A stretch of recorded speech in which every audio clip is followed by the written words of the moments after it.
The man whose name would become synonymous with absolute French power was born harboring a deep hatred for France itself. The year is 1769. On the Mediterranean island of Corsica, the sun blazes down on the small town of Ajaccio. Here, in the family of a local lawyer named Carlo Bonaparte, a boy is born. They belong to an old but modest noble family. On paper, a prestigious title, but real money barely stretches to uphold their status. They name the boy Napoleon. And here lies the great historical irony, one that's hard to believe at first. Just 1 year before he was born, Corsica fell under the control of the French crown. The takeover was brutal and deeply painful. The proud, fiercely independent locals fought back fiercely against the armed occupiers.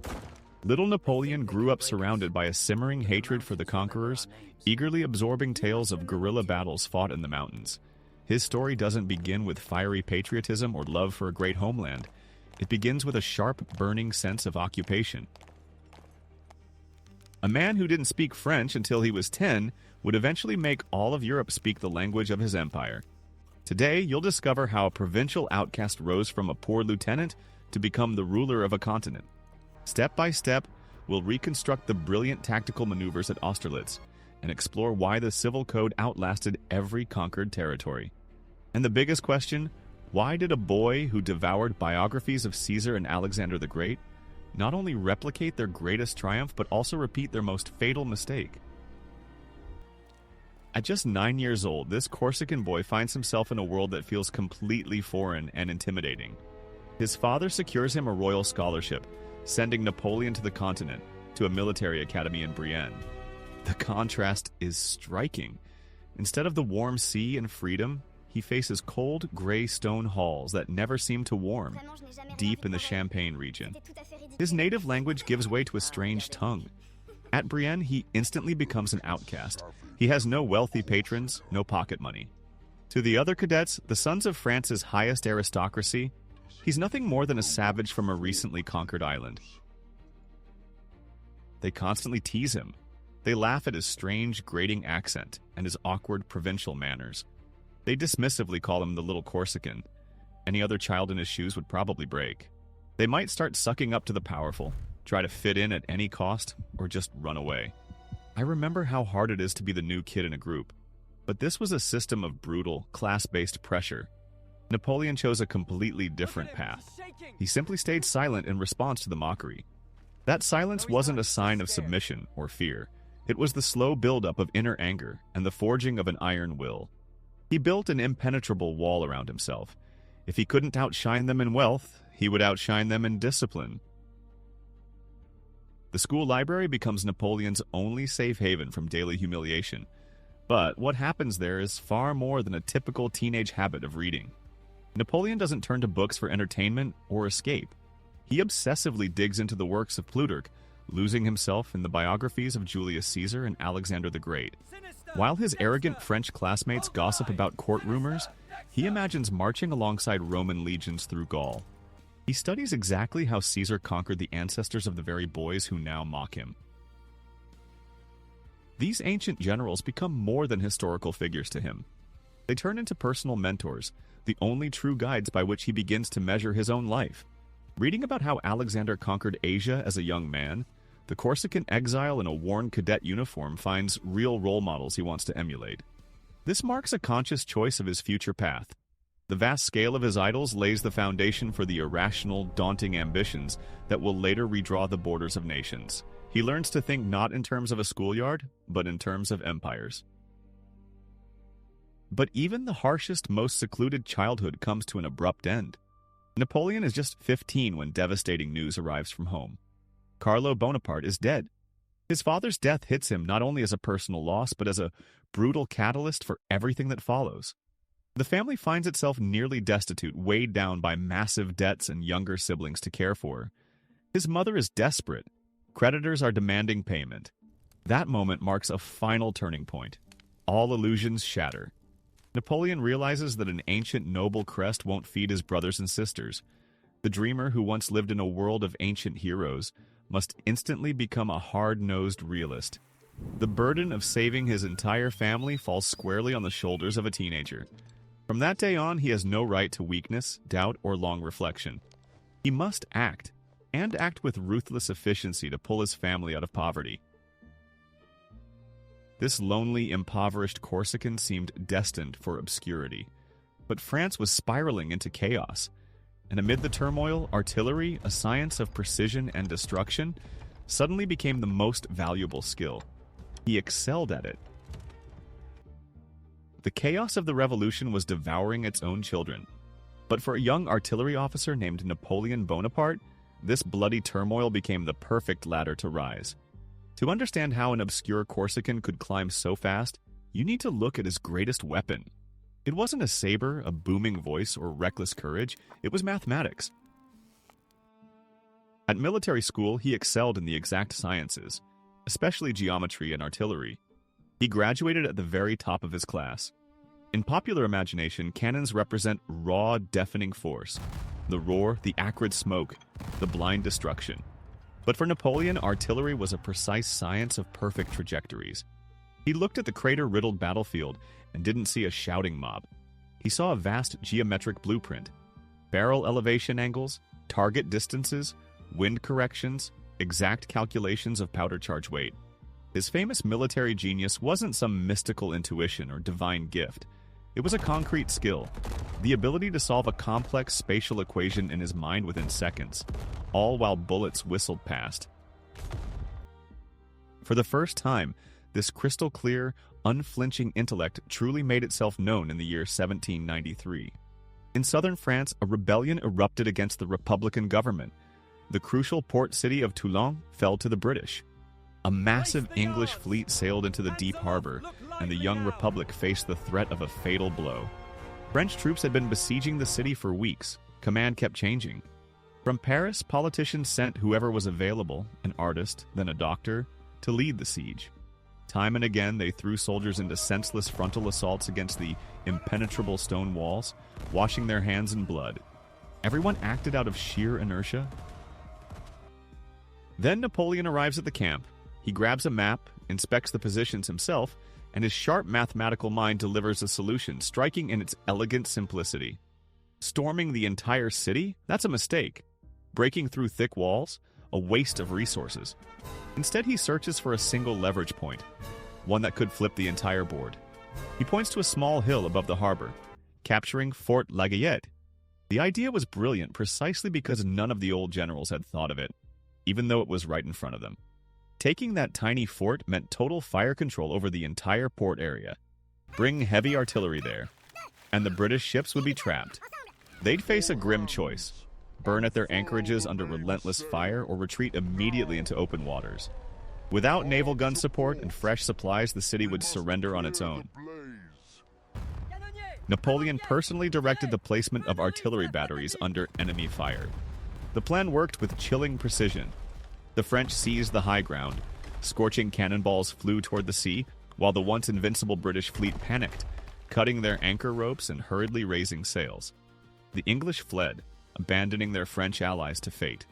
Toulon fell. For this flawlessly executed tactical victory, Bonaparte earned the rank of brigadier general. He was only 24 years old. Think about that. Under the old royal regime, officers waited decades for a general's stars, relying solely on noble birth. The revolution wiped those rules away, creating a ruthless meritocracy. Deliver results, save the nation, and you get it all. But this meteoric rise had a much darker side. His victory in Toulon turned him into a national hero, a savior defending the country from an external enemy. Yet the true scale of his ruthless nature would reveal itself later, on the streets of his own capital. That fall, royalist rebels in Paris launched an armed uprising against the government. An angry crowd of thousands surged toward the government buildings. Politicians, terrified, hid away in their offices. They urgently needed someone who wouldn't flinch in front of his own people.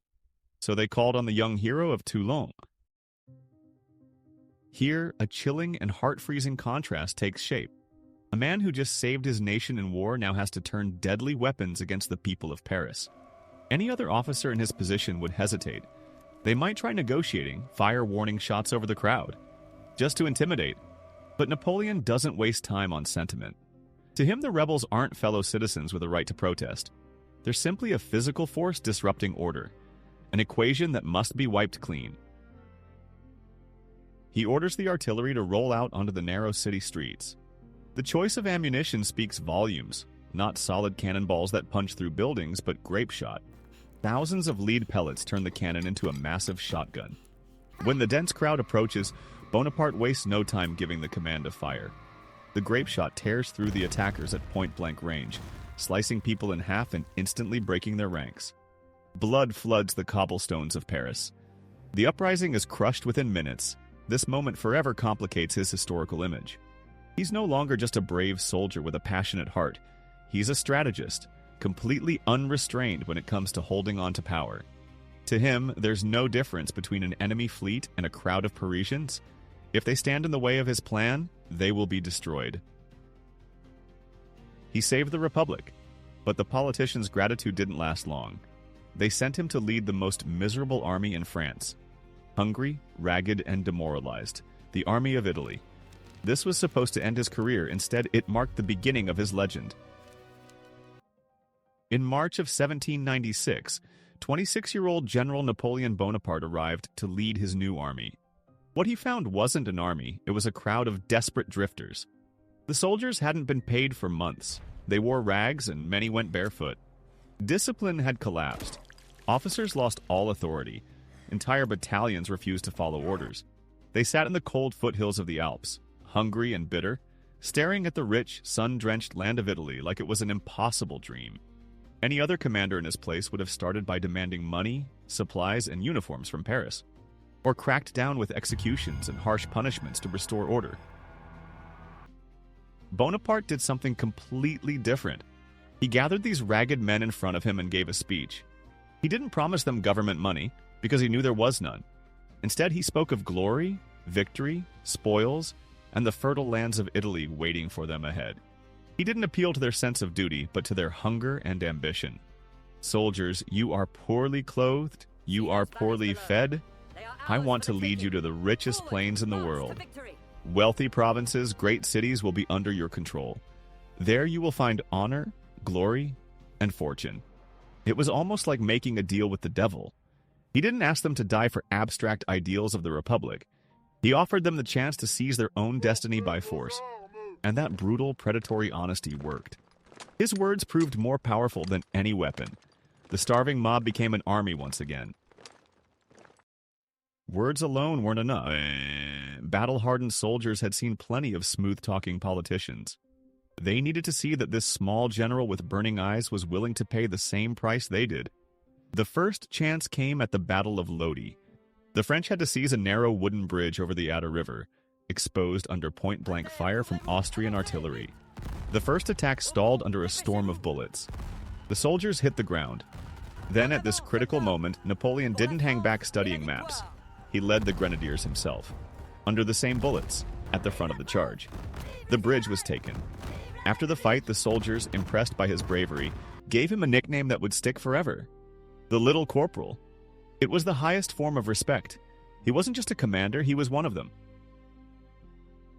The Battle of Arcole marked the peak of this emerging legend.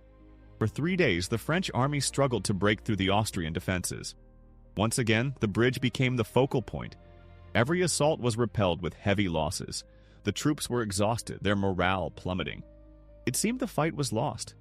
Then a moment unfolded that painters would immortalize and poets would capture in words. Napoleon saw his soldiers retreating from the bridge under relentless fire. At the turning point, he grabbed the flag, leapt off his horse, and shouted, "Forward!" charging across the bridge amid bullets. Around him, aides fell. He himself barely escaped death, yet he kept running.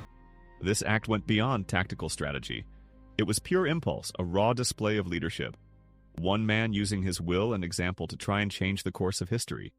The soldiers, inspired by this, turned back and surged after him. The battle was won. The legend was born. After a string of stunning victories, the Austrian Empire, one of Europe's greatest powers, asked for peace. And once again, Napoleon surprised everyone. He didn't wait for orders from Paris. He didn't act like a general following commands. He acted like a ruler. In October of 1797, the Treaty of Campo Formio was signed. Napoleon himself dictated the terms. Austria recognized all of France's conquests in Italy. He single-handedly redrew the map of Europe, creating new republics and toppling old dynasties. The government in Paris was stunned, but powerless. Victors faced no judgment.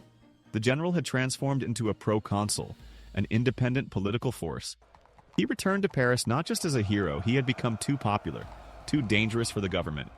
They needed to get rid of him, so they offered him a dream worthy of Alexander the Great: conquer the East. The campaign to Egypt. The Egyptian campaign appears at first glance to be a cold, calculated strategy. Strike at France's main enemy, England, by cutting off its trade routes to India. It makes sense. But look closer, and the whole operation starts to feel off. In May of 1798, a colossal fleet set sail from Toulon. Over 300 ships carried 35,000 soldiers, an armada rivaling the Spanish Invincible Armada. But it wasn't just soldiers on board. Alongside them sailed 167 scholars, mathematicians, chemists, astronomers, artists, engineers, linguists. This wasn't a typical military campaign. It felt like a boy's dream come true. A boy from Corsica who had devoured the life story of Alexander the Great and dreamed of retracing his march eastward. Napoleon carried more than an army for conquest. He carried an army to conquer knowledge. In Cairo, he would immediately establish the Institute of Egypt, a center dedicated to studying an ancient civilization. This was something far greater than war. It was the collision of one era with the next. After a grueling crossing of the Mediterranean Sea, the army lands in Egypt. Soldiers, accustomed to Europe's green fields, find themselves in hell. The heat is unbearable. Water runs scarce. Sandstorms rage and dysentery spreads. They curse their general and this barren land. Local fighters, the Mamluks, strike relentlessly on swift Arabian horses. The French troops are exhausted and crushed. On July 21st, not far from Cairo, two armies faced off in a battle that would decide everything. On the horizon, barely visible through the shimmering heat, rose three massive triangles. The pyramids. For the French soldiers, many simple farmers, this was a vision from another world. At that moment, Napoleon knew his men needed more than a tactical order. They needed meaning. He rode past the battalions arranged in square formation. Pointing to the ancient monuments, he delivered a line they would never forget. "Soldiers, 40 centuries are watching you from the summit of these pyramids." Brilliant. He turned weary invaders into participants in eternity. He wasn't speaking to soldiers, he was speaking to history itself. That day, French discipline and strategy crushed the fierce but disorganized cavalry of the Mamluks. The road to Cairo was open. Victory seemed complete. While Napoleon celebrated his victory on land, disaster unfolded at sea. British Admiral Horatio Nelson scoured the Mediterranean, hunting for the French fleet. And he found it. On August 1st, 1798, the British fleet appeared off Aboukir Bay, where French ships lay anchored. The French admiral trusted his position. His ships formed a line protected by shallow waters and seemed untouchable. Nelson struck at sunset. He sent part of his fleet between the French line and the shore, trapping the enemy in crossfire. Bold. Nearly impossible. Yet it worked. The night battle turned into a raging inferno. One by one, French ships became blazing torches. The climax came with a monstrous explosion aboard the flagship L'Orient, lighting up the sky for miles around. By morning, nearly the entire French fleet lay destroyed. In an instant, the victorious army was reduced to 35,000 prisoners, locked away in a foreign land. Their path home was cut off.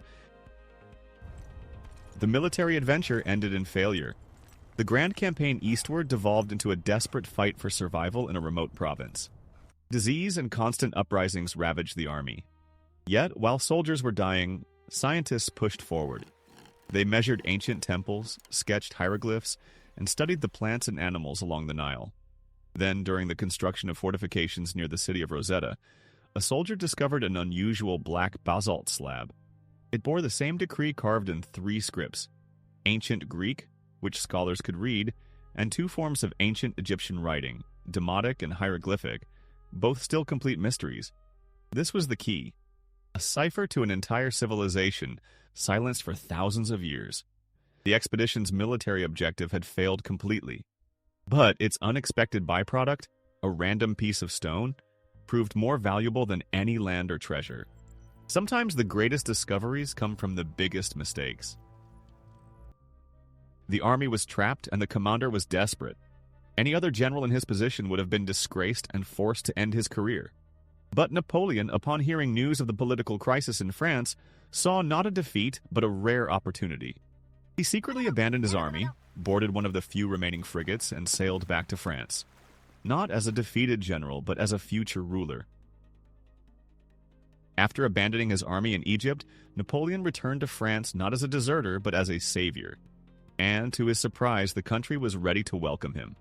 He stepped into a political quagmire. The government, known as the Directory, was mired in corruption and utterly powerless. A decade of revolution, terror, and war had drained the people completely. They were exhausted by chaos, empty slogans, and politicians who changed every year. France no longer craved freedom, it yearned for order. It wasn't looking for an ideologue, but a strong hand to end the endless disorder.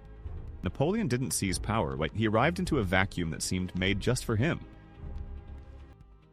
The conspiracy took shape quickly. It involved some of Paris's sharpest minds, including the cunning foreign minister, Charles Maurice de Talleyrand. Their plan was simple and elegant: stage a threat of a Jacobin coup. Using that as a pretext, they would force both legislative councils to move from Paris to the countryside palace of Saint-Cloud. There, surrounded by loyal troops, they would persuade the councils to hand over power to the so-called saviors of the fatherland. The day was set, November 9th, 1799, or, according to the revolutionary calendar, the 18th of Brumaire in the 8th year. This date would go down in history as the end of the French Revolution. But at the crucial moment, everything fell apart. When Napoleon, surrounded by grenadiers, entered the chamber of the Council of 500, he was met not with fear, but with fury. The deputies, dressed in red Roman-style togas, jumped to their feet. They didn't see the hero of Italy and Egypt before them. Instead, they saw a potential dictator, a Caesar, marching into the Senate with a sword. The room erupted with shouts. "Down with the dictator! Outlaw him!" During the Reign of Terror, this cry, "Outlaw him!" was as good as a death sentence. The deputies closed in, pushing, tearing off his epaulets. Then something unthinkable happened. The great general, fearless under a hail of bullets, suddenly faltered. His face went pale. He stammered, and couldn't get a single clear word out. The man who commanded armies stood helpless before a mob of enraged lawyers. His soldiers had to literally carry him out of the room. It looked like the coup had failed. At that moment, it wasn't Napoleon who made history. It was his younger brother, Lucien Bonaparte. By a fortunate coincidence, Lucien was the chairman of the very council in session.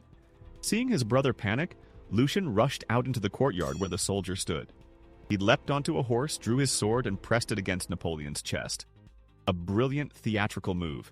He shouted to the troops that the men inside the chamber weren't representatives of the people, but assassins. Dagger wielders bribed by England, who had just tried to kill their general. He swore he would personally pierce his own brother's heart if he dared to threaten the freedom of France. The lie was monstrous, but it worked. The soldiers believed him. With the roll of drums, the grenadiers stormed the hall. The deputies fled in terror, jumping out windows into the garden. Power was seized without a drop of blood. That same night, they hastily gathered a few runaway deputies to give the coup an air of legitimacy. They obediently voted to dissolve the Directory. In its place, they established a government led by 3 consuls, with Bonaparte listed as first among equals. On paper, it was still a republic. 3 consuls, almost like ancient Rome. But the phrase "first among equals" was a lie. All real power, the military, the finances, the appointment of ministers, rested in the hands of the first consul. The other 2 were just figureheads. The revolution, which had begun 10 years earlier with the storming of the Bastille in the name of freedom, ended with a quiet stroke of a pen that legalized a dictatorship. He had seized power, but France lay in ruins. Empty coffers, bandits on the roads, an economy in shambles. Now he had to prove he was not just a great general, but a great builder. And he began by surviving his toughest battles, with the law. He started with money. Not the army, not foreign policy, but the lifeblood of any nation, its finances. France was bankrupt. The revolution had left behind piles of worthless paper currency that nobody would accept. Trust in the government had completely vanished. Then in 1800, the Bank of France was founded. This move stabilized the country's financial situation. It sounds like a dry textbook fact, but it was a seismic shift. For the first time in years, France had a strong, reliable franc, backed by gold. They created a system that could provide loans to industry, trade, and construction. The economy, which had been gasping for breath for a decade, finally began to recover. Rebuilding the economy was only half the battle. They also had to piece society back together. It had fractured into countless parts. Before Napoleon, France operated under nearly 400 different legal codes. Paris followed one set of rules, Marseille another. Nobles and peasants lived under completely different laws. It was legal chaos, a leftover from the medieval era. Napoleon gathered the country's top lawyers and gave them a clear mission: craft a single, clear legal code that applied to everyone. Though he wasn't a lawyer himself, he chaired dozens of meetings, digging into every detail with the precision of an artillery officer, calculating a projectile's path. The result was the Civil Code, later known as the Napoleonic Code. This revolution didn't happen on the streets with a guillotine. It unfolded on paper. With a single stroke of a pen, the code wiped out feudalism. It established equality before the law and protected private property rights. What did that mean in practice? The son of a shoemaker and the son of a duke now stood equal in court. Your house, your land, truly yours, and no one could take them without a legal verdict. You could rise through talent, not birthright. This document became the operating system for a new world. And when his empire eventually fell, the code endured. It formed the foundation of legal systems in dozens of countries across the globe. After putting his finances and laws in order, Napoleon turned to solidifying his own power. The title of First Consul no longer satisfied him. He wanted to establish a dynasty, pass power down by inheritance, and stand equal to the ancient monarchs of Europe. The boy from Corsica, who as a child devoured the biographies of Caesar, decided to become an emperor. On December 2, 1804, at the Cathedral of Notre Dame in Paris, France's entire elite gathered: generals, ministers, diplomats, all present for the coronation ceremony. To lend the event maximum legitimacy, they brought the Pope himself from Rome, Pope Pius VII. By centuries-old tradition, the Pope, the earthly representative of God, placed the crown on the new monarch's head, symbolizing that his authority came from divine right. Everything followed protocol: a solemn mass, chants, the organ's deep resonance. Then came the defining moment. The Pope lifted the heavy golden crown, ready to place it on Napoleon's head. Then something no one expected happened. Napoleon stepped forward, calmly took the crown from the stunned Pope's hands, turned to face the crowd, and placed it on his own head. The Pope froze. The entire cathedral fell silent. That gesture said it all. My power doesn't come from God, not from tradition. It comes from me, my victories, my will, my genius. I don't ask anyone's permission to be emperor. I am the emperor. The boy who once hated France had declared himself its monarch. But right after this act of absolute self-assertion, he revealed a very different side of himself. He turned to Josephine, kneeling beside him, and with the same solemn calmness, placed the crown on her head. That moment carried everything: tenderness, recognition, a public declaration that she was an inseparable part of his triumph. He shared his glory with her in front of the world, sealing their union forever in history. He became emperor, but the old monarchies of Europe couldn't accept a Corsican upstart sitting on the throne of France. A new coalition formed against him: Austria, Russia, and England. They marched to destroy him, and he met them head-on the road to his greatest victory. A coalition set out to destroy him. Here's what happened next. The Austrian army, led by General Mack, advanced into Bavaria to await the arrival of Russian forces. The Allies had a straightforward plan: combine their troops and crush Napoleon with superior numbers. They expected him to advance slowly eastward, but Napoleon refused to play by their rules. His army, once poised on the shores of the English Channel, ready to invade England, suddenly turned and then raced forward. 7 corps, 200,000 men, swept across France and Germany at breathtaking speed. This victory wasn't won by bayonets, it was won by feet. Soldiers marched 50 miles a day. While the Austrians waited for a frontal attack, the French corps moved like massive pincers, flanking their enemy and cutting deep into their rear lines. Austrian General Mack sat inside the fortress of Ulm, stunned to find the roads he counted on for reinforcements suddenly cut off. Villages behind him were swarming with French patrols. He had walked into a trap without even hearing a single shot. Cut off from supplies and isolated from the Russian army still miles away, his situation grew desperate. On October 20th, 1805, realizing there was no escape, Mack surrendered. More than 25,000 Austrian soldiers lined up on the field before the fortress, laying down their arms to the French forces who simply arrived faster. This was a victory of pure intellect, a triumph of logistics and speed over traditional military tactics. After crushing the Austrians near Ulm, Napoleon took Vienna. But the war was far from over. The Russian army, led by Kutuzov, joined forces with the remnants of the Austrian troops. Now, two emperors faced him, Russian Alexander I and Austrian Francis II. Their combined army outnumbered the French. The Allies felt confident they would win. Napoleon knew this, and he decided to turn their overconfidence against them. He chose the battlefield for the decisive fight, a rolling plain near the village of Austerlitz, with the Pratzen Heights at its center. Then he did something unthinkable. He deliberately abandoned those heights, giving the enemy the most advantageous position. More than that, he intentionally weakened his right flank, creating the impression that his army was stretched thin and vulnerable. It was a trap. It was as if he was telling the Allies, "Here's my weak spot, strike here." And they took the bait. On the morning of December 2nd, 1805, exactly on the anniversary of his coronation, the Battle of Austerlitz began. Thick fog blanketed the entire battlefield, concealing troop movements. The Allied commanders saw the French right flank as weak and decided to strike there with their main attack, aiming to cut off Napoleon's path to Vienna. Tens of thousands of Russian and Austrian soldiers started ascending from the Pratzen Heights to assault the French forces in the valley below.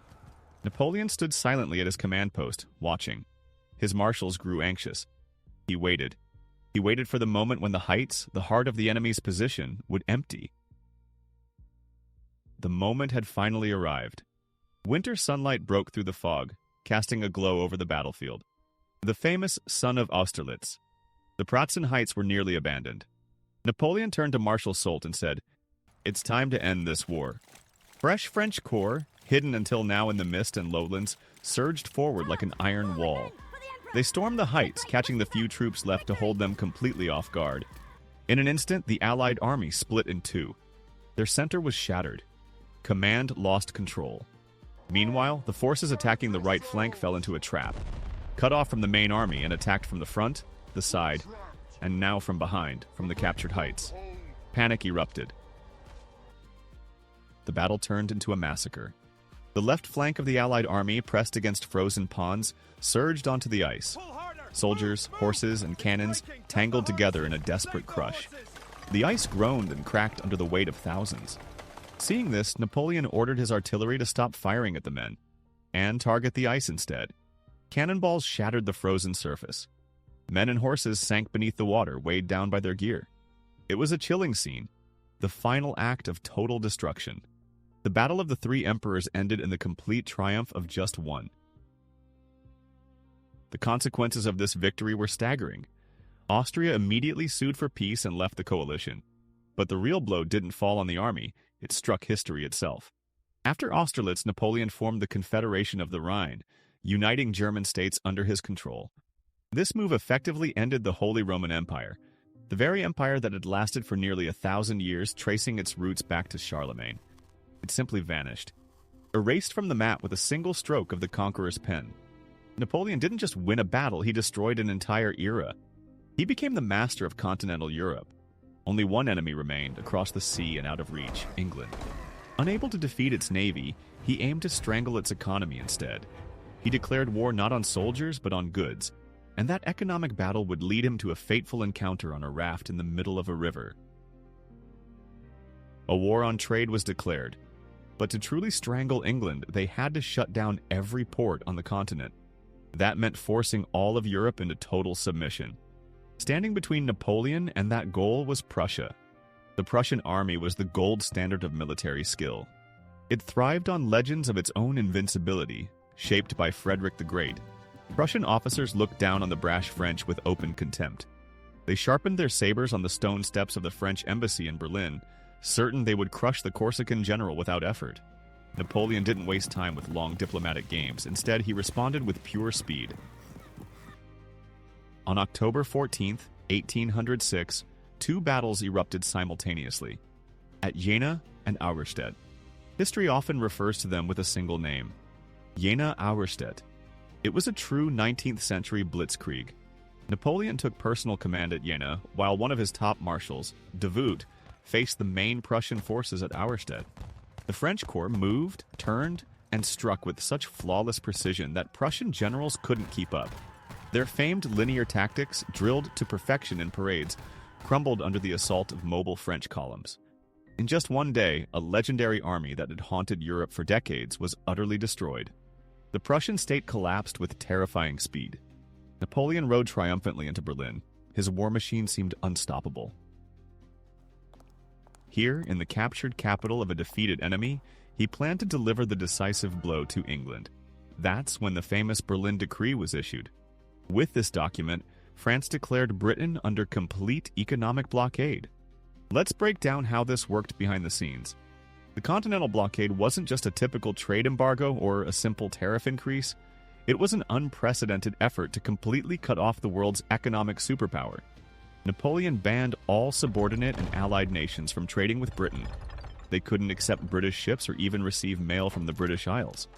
Massive bonfires lit up the squares of European cities. French soldiers made a show of burning confiscated English fabrics, sugar, and coffee. Europe was meant to become an airtight fortress, sealed off from British influence entirely. But this grand plan hid a fatal flaw.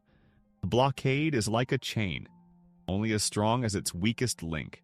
Leave just one port open anywhere along the coast, from the harsh shores of the Baltic to the warm Mediterranean, and British smuggling would flood the continent instantly. Europe's economy was gasping without English manufactured goods. Prices soared sky high, and the temptation to break the ban grew overwhelming. For the system to hold, Napoleon had to control absolutely everyone. He had to become a global enforcer. When Russia refused to play by these rules, Napoleon marched his army further east, to force compliance by sheer power. In the frozen wastelands of East Prussia, the French army crashed headfirst into a wall they couldn't break through. On February 8, 1807, the forces clashed amid the snow. The Battle of Preußisch Eylau became one of the most brutal fights in Napoleon's career. Forget the elegant chess game and the shining Sun of Austerlitz. This was a blind, brutal slaughter fought in the heart of a fierce blizzard. Gale-force winds hurled thick snow into the faces of French soldiers. Visibility dropped to just a few steps. Entire corps lost their way, became disoriented, and stumbled straight into the deadly fire of Russian artillery firing up close. Horses sank into drifts. The artillery got stuck. Marshal Murat led 10,000 horsemen in the largest cavalry charge of the era, an all-out effort to save the French center from total collapse. But what stunned the French most was something else. The Russian soldiers did not flee. They were cut down, their ranks thinning by the minute. Yet they closed ranks and stood silently in this frozen hell. By day's end, the snowy field turned black with blood and tens of thousands of bodies. Neither army claimed a decisive victory. Napoleon technically held the battlefield, but in reality it was a bloody meat grinder with no winner. For the first time, Europe saw that Napoleon's army could be stopped, a grim warning of the catastrophe that would erupt 5 years later. But in the spring, the French emperor struck back, crushing the Russian forces at Friedland. The Russian army retreated all the way to the edges of its empire. Alexander I had no choice but to seek peace. This set the stage for one of history's most iconic moments, crafted by Napoleon's diplomatic genius. Right in the middle of the Niemen River, they built a massive raft, more like a floating platform, with an opulent, decorated pavilion on top. There, Napoleon and Alexander met face to face. The choice of location was a brilliant psychological move. The river formed a natural boundary. Neither powerful monarch crossed into the other's land as a supplicant. They met on neutral waters, right in the heart of the continent. like two all-powerful gods descending to reshape the fate of mortals. Inside this floating palace, the two emperors literally divided the world in half. Napoleon claimed Western and Central Europe. Alexander took the East. The French emperor unleashed all his charm. They embraced before armies lined up along the shores, swearing eternal friendship. This was the Treaty of Tilsit, the absolute peak of Napoleon's power, the summit he would never surpass. He even forced the Russian Tsar to join his blockade. It seemed like nothing could stop him. But then he made a crucial mistake. To fully shut down the continent to English goods, he had to control Portugal's ports. And to do that, he had to get through Spain. He thought it would be an easy walk. That turned out to be his curse. The plan seemed flawless. To choke England's economy completely, the French needed to close off the ports of rebellious Portugal. To do that, they had to cross the Iberian Peninsula. At the time, the Spanish monarchy was already falling apart, tangled in a web of family rivalries. The king and his heir openly despised each other. Napoleon took what seemed the most effective step. He summoned the Spanish royal family to negotiate in France, locked them up, forced them to abdicate, and installed his eldest brother Joseph on the throne. A flawless, bloodless coup. From the empire's perspective, it was a brilliant move. Why waste time and resources on a full-scale conquest when you can simply change the sign and the leadership? Spain's army was weak, the government unpopular, and the emperor believed the people would quietly accept the new, more progressive French rule. It seemed like just another straightforward administrative task. On May 2, 1808, an uprising erupted in the heart of Madrid. The city exploded in chaos. It baffled the French marshals. They weren't facing regular soldiers in uniform. Instead, massive crowds of ordinary citizens rose up. Women hurled heavy objects from windows onto passing patrols. Craftsmen armed only with kitchen knives charged at heavily armed cavalry. The rebellion in Madrid was crushed brutally and bloodily. But rather than cowing the population, it ignited a fire. The entire vast country took up arms.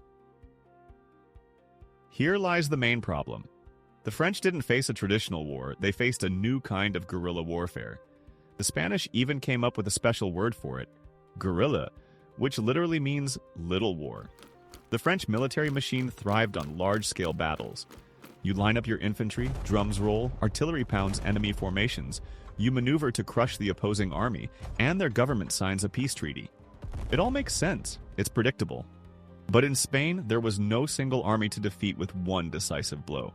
Instead, the enemy was the very landscape itself, and every person living on this sun-scorched land.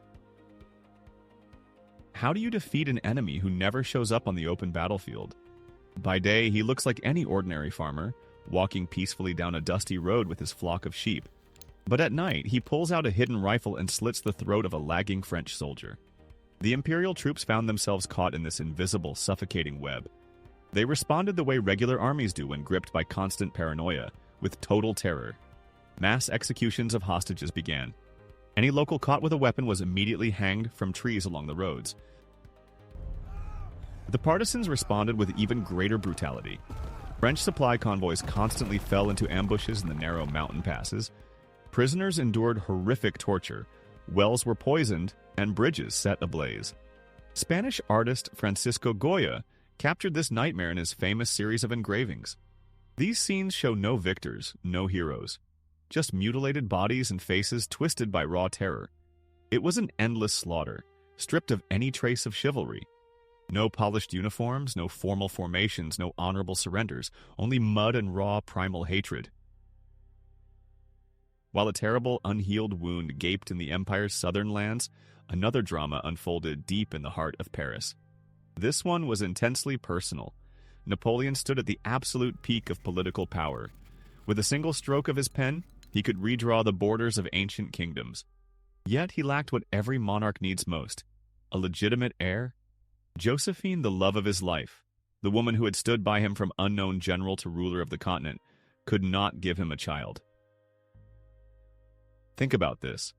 A man who broke every rule of the old world ultimately had to obey the one unbreakable law of monarchy.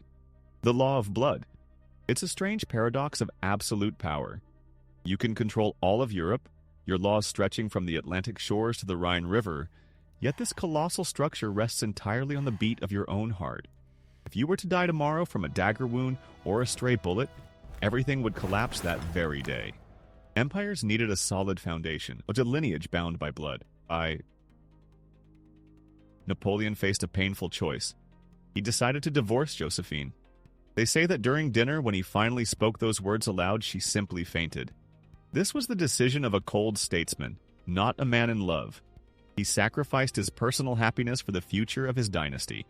Soon he married the Austrian princess Marie-Louise, a member of the ancient Habsburg family. The irony of fate. An emperor born from revolution marries the niece of the executed Marie Antoinette to gain recognition from the old monarchies. In that moment, the living man gave way to a marble symbol of the state. Meanwhile, the Spanish guerrillas kept methodically draining the life from his army. Spain became a black hole in the empire. Napoleon had to constantly send new army corps across the Pyrenees. Troops desperately needed elsewhere. Around 300,000 of France's best veterans got stuck in this endless war of attrition. They couldn't secure a final victory, nor simply turn around and leave. It was a cancer eating away at the grand military machine from within. This local conflict on Europe's edge quietly undermined the entire foundation, stripping France of precious mobility and resources. Spain was draining his empire, but he looked the other way. His friendship with Emperor Alexander, his ally from Tilsit, started to unravel. Meanwhile, Russia was secretly trading with England, breaking the blockade. Napoleon decided he had to punish the Tsar. He assembled the largest army Europe had ever seen and marched it eastward. He aimed for a swift victory. Instead, he found his downfall. He was aiming for a swift victory. What followed, however, hardly resembled a typical war. It looked more like a massive migration of peoples. In the summer of 1912, on the banks of the Niemen River, a force gathered that Europe hadn't seen since the fall of the Roman Empire. 600,000 soldiers. Poles, Italians, Dutch, Prussians, Austrians, Bavarians, Spaniards. Representatives of 20 nations, all united under the banner of one man. This was the army of all conquered Europe, marching to punish the last great power bold enough to defy the emperor's will. The columns stretched for miles. The glint of breastplates, a forest of bayonets, the thunder of thousands of cannon wheels pounding the earth. At the heart of it all stood Napoleon himself, watching this living stream of steel and flesh. He believed in a swift, decisive campaign. 1 or 2 major battles the Russian army defeated, an honorable peace with Tsar Alexander, and the continental blockade of England would finally become absolute. On June 22, 1812, the army crossed the Niemen River and stepped onto Russian soil. The soldiers marched with songs on their lips. They believed the war would end in a few weeks, somewhere near Vilnius or Smolensk. None of them could have known they weren't just crossing a border. They were crossing a line where the logic of European warfare ceased to apply. Still, the decisive battle never came. The Russian armies kept retreating, drawing the Grand Army deeper into the endless expanse. They burned villages and food supplies behind them, leaving scorched earth in their wake. The French supply system, designed for short wars in densely populated Europe, started to break down. Soldiers went hungry. Horses died by the thousands. Disease and desertion thinned the ranks long before they faced the enemy on the battlefield. Napoleon was furious.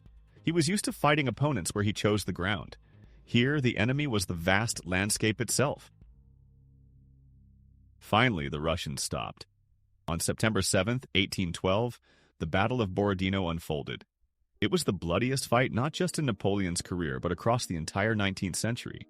There was no elegant tactical maneuver like at Austerlitz. This was a brutal, head-on slaughter. The French charged the Russian fortifications again and again. The artillery fire roared non-stop for hours. The ground was littered with bodies. By day's end, the French seized all the critical positions, and the Russian army withdrew. Technically, a victory. But at what cost? Napoleon lost tens of thousands of his finest veterans. And most importantly, he failed to destroy the Russian army. They retreated in good order, still battle-ready. He stood on a field strewn with corpses, realizing this victory had brought him nothing. He pushed forward toward Moscow. The ancient capital was his ultimate target. He was certain that once his troops marched into the city, Tsar Alexander would sue for peace. That was the unspoken rule of European wars. When the capital falls, the war ends. On September 14th, he stood on Poklanaya Hill, gazing at the golden domes of Moscow's churches, waiting for a delegation of nobles to arrive with the city's keys. But no one came. The city was silent, deadly silent. When his vanguard entered Moscow, they were met by an overwhelming emptiness. Almost all the residents had fled. Napoleon couldn't understand this. He had conquered the city, yet no one remained to acknowledge him as the conqueror. He rode into the Kremlin, only to find himself in a ghost town. Then the worst began. Fires broke out across different parts of the city. At first he thought they were accidents and careless soldiers or chance. But the flames kept spreading. Soon it became clear this was a deliberate plan. The Russians were burning their own capital to keep it from falling into enemy hands. For several days he watched from the windows of the Kremlin as a sea of fire consumed the city. The wind scattered sparks and wooden houses ignited one after another. His great victory, the climax of the entire campaign, turned to ashes before his eyes. He had defeated the Russian army and captured its capital, yet he lost. He sat trapped in a burning city, without food, without winter quarters, without any sign of peace talks. Only ruins remained of wooden Moscow. A month passed. The emperor stayed silent. Winter was closing in. By mid-October, Napoleon ordered a retreat, and then hell broke loose. That once brilliant army, which had crossed the Niemen River in summer, had turned into a ragged mob. They marched back along the same devastated Smolensk road they had advanced on. But now they faced more than just the enemy. Hunger and cold hunted them too. Snow fell and refused to melt. Temperatures dropped relentlessly. Soldiers froze to death right on the march. Horses collapsed. They had to abandon nearly all their artillery and supply wagons. Discipline shattered. Units dissolved into chaotic mobs, where everyone looked out only for themselves. The disaster reached its peak at the Berezina River. In November, the remnants of the army tried to cross over two fragile, hastily built bridges. Russian troops were closing in from behind. Panic broke out. Thousands of desperate people, soldiers, wounded men, women from the baggage train, surged toward the crossing. One of the bridges collapsed.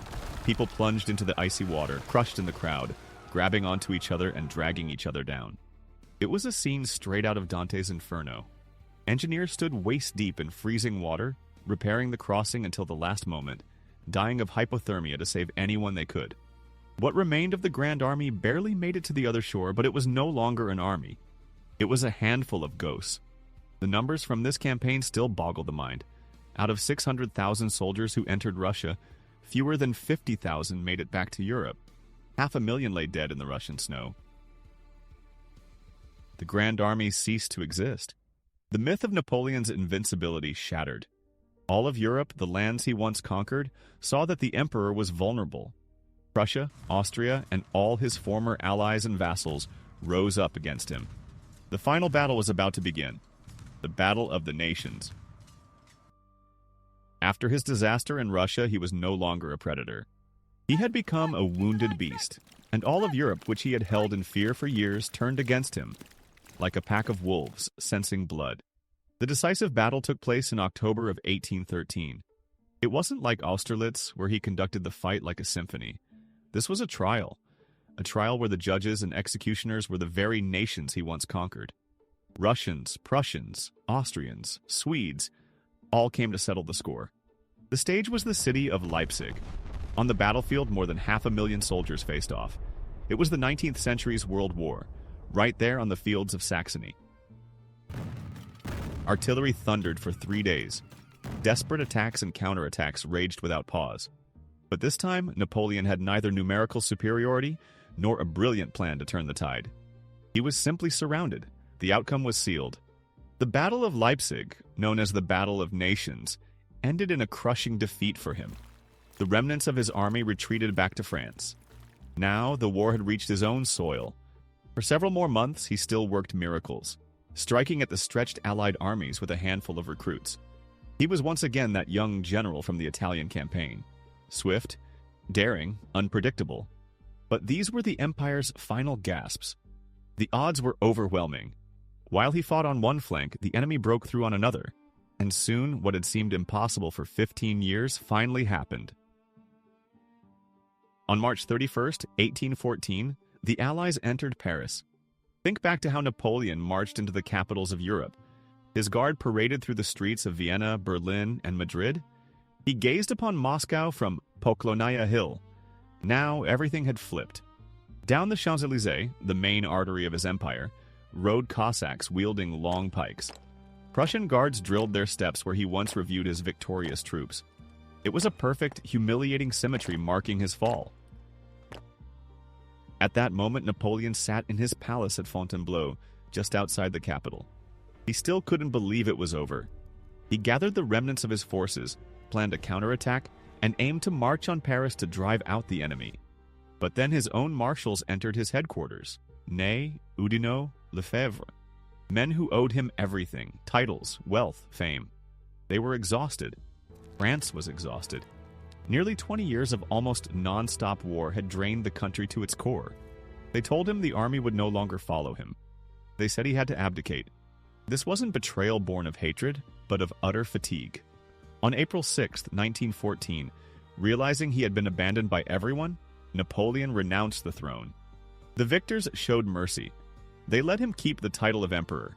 But the empire was now a tiny island. They gave him Elba, just a small patch of land in the Mediterranean Sea, as his personal domain. The hardest part remained: the farewell. On April 11th, Napoleon said goodbye to his guard on the stone staircase of Fontainebleau. In the courtyard, several hundred of his most loyal soldiers stood in formation. He called them the Old Grumblers, veterans who had marched through fire and ice alongside him from Egypt to Russia. Their faces were marked by scars, their uniforms faded from countless campaigns. He descended to them. In the sudden silence, his voice was steady. He thanked them for their loyalty and said he could not allow France to be torn apart by civil war. Then he said, "Farewell, my children." He asked for the standard to be brought forward. When the flag-bearer handed him the banner with the golden eagle, Napoleon embraced it and kissed the silk. At that moment, the old battle-hardened guards, men who had never known fear, broke down in tears. They wept openly. This was not an emperor bidding his army farewell. This was a father saying goodbye to his family. They believed they had locked the lion in a cage. But in less than a year, Napoleon would slip away from Elba in secret and land in France, ready to issue his final challenge to all of Europe at Waterloo. Europe was celebrating. The lion had broken free from its cage, and while it made its way toward Paris, music still played in the grand halls of Vienna. Monarchs, diplomats, and generals divided the spoils of the fallen empire. They redrew the map of the continent, restored old dynasties, and believed with absolute certainty that the beast was locked away on a tiny island, like a zoo animal. Peace seemed to have settled in for good.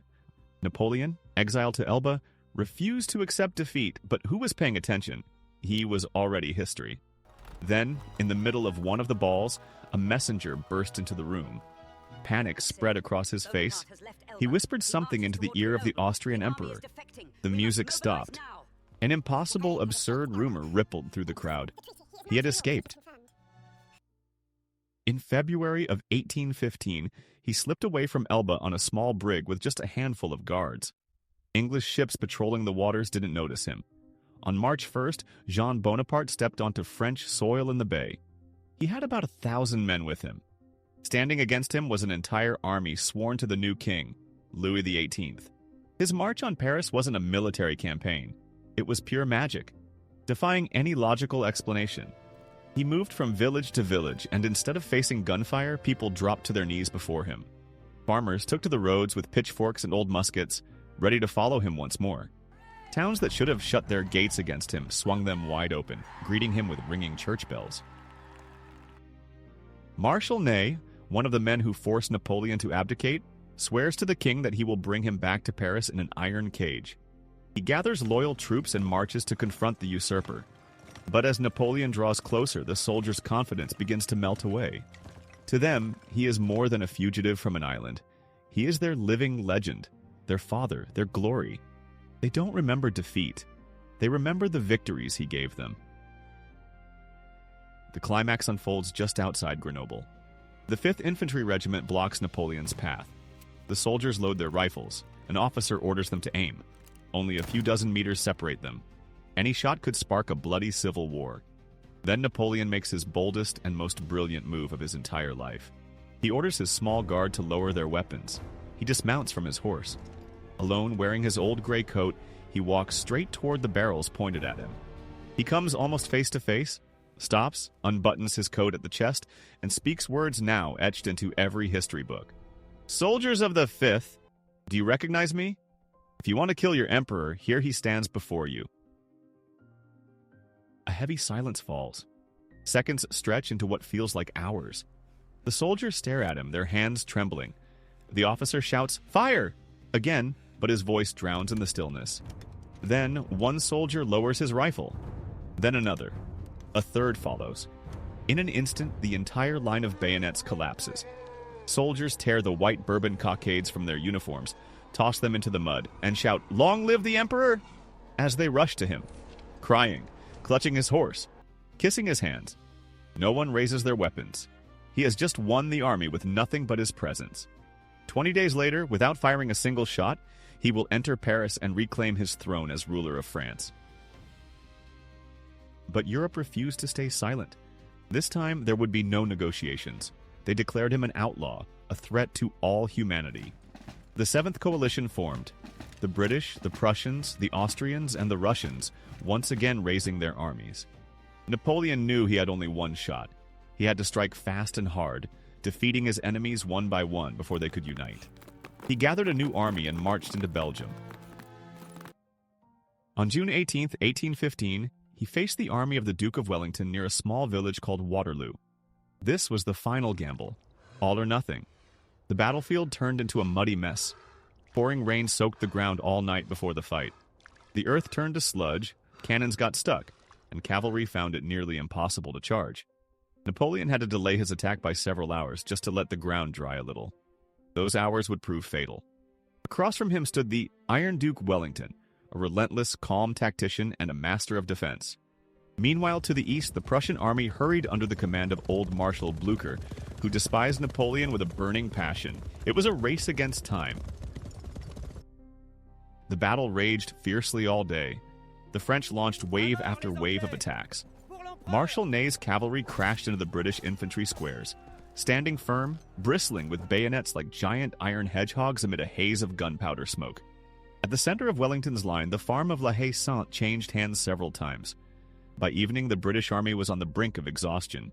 Many regiments had lost half their men. Watching his thinning ranks, Wellington prayed aloud, "Come, knight, or come, Blucher." That's when Napoleon decided the moment had come. He threw his last reserve into the battle. His legend, the Old Guard. These soldiers wearing tall bearskin hats earned the nickname the Immortals. Over 15 years of war, they had never once retreated. Their arrival on the battlefield always signaled victory. They charged in perfect formation, marching to the beat of the drums like a parade, ignoring grape shot and bullets. Their mission? To break the exhausted British center and end the war. They almost succeeded. They crushed several British battalions. But then Wellington unleashed his last fresh troops, hidden behind a hill until that moment. The Guards' attack stalled. Under relentless fire, for the first time in history, the Old Guard halted. Their pace slowed. Then they began to fall back. When a whisper spread across the French lines, at first doubtful, then growing into a panic-stricken shout passed mouth to mouth, "The Guard is retreating." Everything was lost. It was the collapse of a world. When even the Guards start to flee, it means all is lost. At that moment, the vanguards of Blucher's Prussian army appeared on the flank. An army that had held together by sheer will and faith in its emperor suddenly broke apart. Panic spread. Well-organized regiments turned into an uncontrollable mob, running away from the battlefield. 100 days of hope sank into the mud at Waterloo. This time, there would be no mistakes. He wouldn't be sent to a nearby island. Instead, they would exile him to the edge of the world, a rock in the middle of the Atlantic Ocean, a place with no return. His battle against men was over. Now his battle with eternity was about to begin. A solitary volcanic rock rising from the middle of the Atlantic Ocean. St. Helena Island, 1,000 miles from the nearest shore. No armies, no alliances, no room to maneuver. Just endless ocean, constant wind, and British sentries. The man who once redrew the map of Europe now finds himself trapped on a patch of land no bigger than a small town. His empire has vanished. His soldiers are dead or aged. It seems the game is over. But he refused to give up. After losing the war fought with steel and gunpowder, he launched a new one. This time, a battle waged with ink and paper. His final campaign was the most important of all. He simply could not afford to lose. Day after day, hour after hour, he dictated his memories to companions in exile. This was no mere list of events. Napoleon was reinventing himself. He transformed from a reckless general into a champion of revolutionary ideals, and from a defeated emperor into a martyr, sacrificed by the old monarchies of Europe. He crafted his legend just as carefully as he once arranged his troops before battle. Methodically, convincingly, unstoppable. He fought for immortality. He fought this final battle for 6 years. His health, worn down by relentless dampness and mounting disappointment, slowly faded away. On the afternoon of May 5th, 1821, it was all over. Outside, a thunderstorm raged. Inside, the man who had made continents tremble lay in his modest bed. His last words came in a delirious whisper. Fragments of his life. 4 words, 4 pillars holding up his world. France. The country he, a Corsican, first despised, then loved, and finally lifted to the pinnacle of glory. Army, vanguard, his instrument, his family, his steadfast support always leading the way. And last, barely audible, Josephine, the name of the woman who was his first great love and his greatest weakness. In these 4 words lies his entire odyssey. He died a prisoner on a god-forsaken island, but the legend he had painstakingly forged in his final years took on a life of its own. It grew, passed from mouth to mouth, and was printed in books. Kings changed in France. Revolutions came and went, yet the image of the emperor only grew brighter. Then, in 1840, 19 years after his death, France begged England for the right to bring Napoleon's remains back home. What happened next defies simple description. The ship carrying his bones sailed up the Seine toward Paris. Millions lined the banks. Weathered veterans in worn uniforms, men who had marched across Europe with him, cried as they saluted the coffin of their emperor.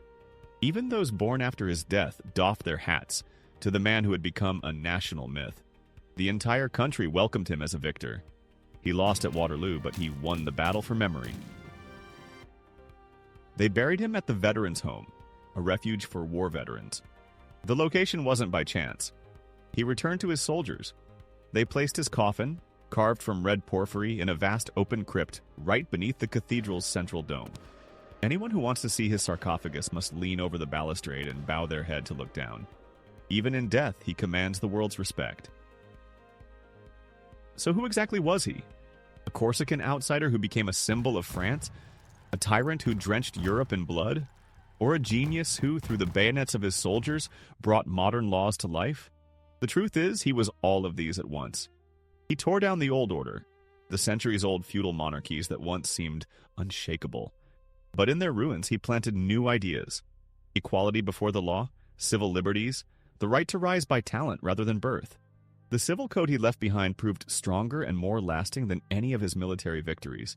He was a dictator and a modernizer. He unleashed war, but also progress. His story isn't a simple tale of hero or villain. It's about one man, driven by boundless ambition and a sharp, calculating mind who changed the world forever. He proved that where you come from means nothing when talent and determination take the lead. That is his lasting legacy, one that still stirs and inspires us 200 years later. His battle with eternity was a victory,